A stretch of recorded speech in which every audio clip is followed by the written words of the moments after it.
یہ سارے مل کر بھی علی ابن ابی طالب کے فضائل نہیں بیان کرتے۔ یا ولی یا ولی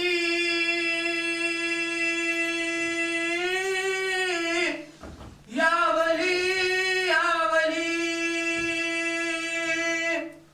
ہر گھڑی ہر گلی کر کے ذکر علی لگے نعرہ، ہر گھڑی ہر گلی ہر گلی۔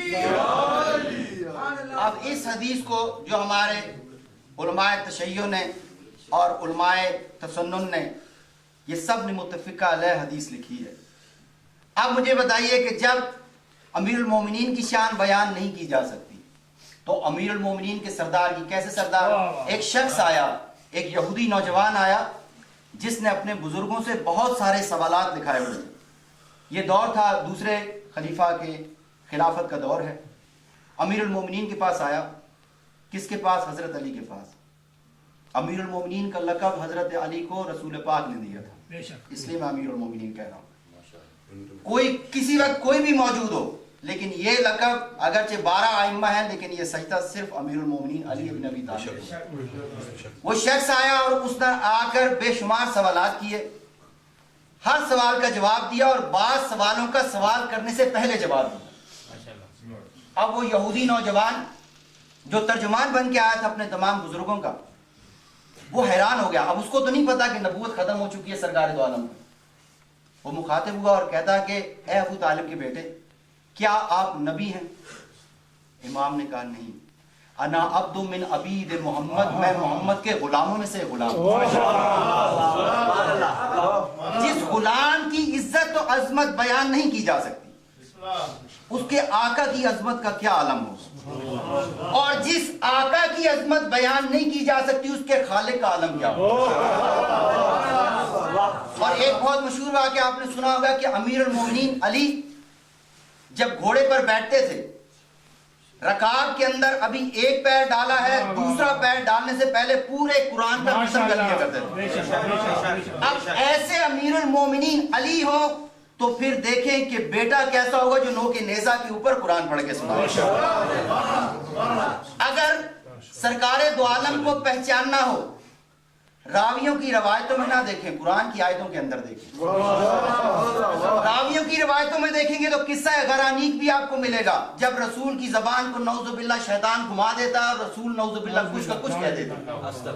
یا آپ کو اگر راویوں کی روایتوں میں دیکھیں گے قرآن کو اور اہل بیت کو ساتھ نہ رکھیں گے تو پھر آپ کو کیسا رسول ملے گا جس کے اوپر جادو ہو جاتا ہے، کھانا کھا لیتا ہے تو اس کو پتہ نہیں ہوتا کہ کھانا کھایا ہے، نماز پڑھ لیتے تو پتہ نہیں زہر کی نماز پڑھی ہے کہ نہیں پڑھی۔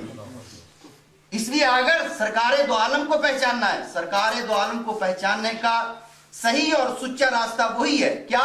انی تارک فیکم الثقلین، کتاب اللہ و عترتی، اللہ کی کتاب اور میری عترت اہل بیت، پاک اور پاکیزہ ہے یہ اہل بیت۔ اگر رسول کو پہچاننا ہے تو اس کے علاوہ کہیں سے پہچاننے کا موقع نہیں ملے گا۔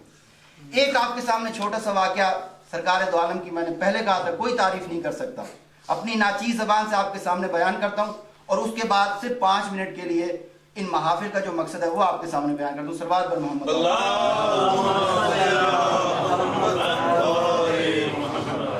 قصہ حضرت یوسف علیہ السلام آپ سب نے، ہم سب نے سنا ہے، پڑھا ہے قرآن کریم میں۔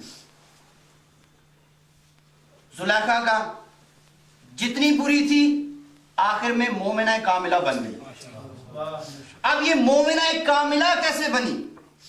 حضرت یوسف جب ایک دفعہ اپنی سواری پر گزر رہے تھے، ایک یہ بوڑھی ہو چکی ہے، اس کے دانت گر چکے ہیں، آنکھیں ختم ہو چکی ہیں۔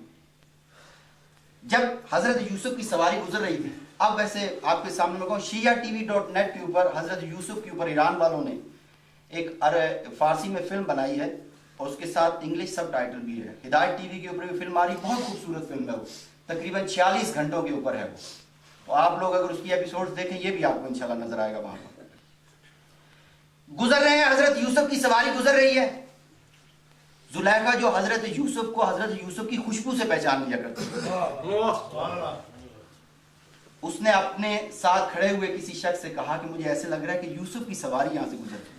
کہا کہ ہاں گزر رہی ہے، تم کون؟ کہا کہ تم مجھے نہیں جانتے، میں زلیخا ہوں۔ لیکن زلیخا کا نام آنا تو اس نے کہا تمہیں تو بالکل آگے نہیں جانا چاہیے، تم نے تو حضرت کے اوپر الزام لگایا تھا اور ان کو 12 سال کی قید کرا دی تھی۔